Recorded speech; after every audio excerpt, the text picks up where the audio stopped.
তাড়াতাড়ি লিখে নি আমাদের, ঠিক আছে?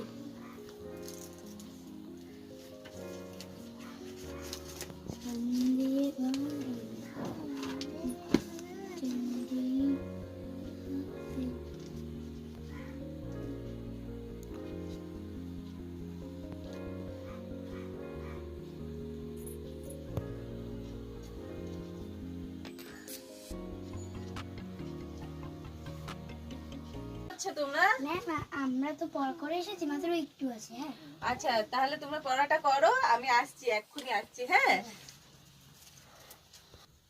हम तो माल पिएंगे, हम तो माल पिएंगे। কি বাচ্চা, তোমরা আমার ঘরে কি করছো? হ্যাঁ, দাদা, এটা তো কোচিং সেন্টার। Coaching centre? হ্যাঁ, কোচিং সেন্টার বলটা কি? এখানে তো পড়াশোনা। পড়াশোনা হয়? তাহলে আমি তোমাদের পড়া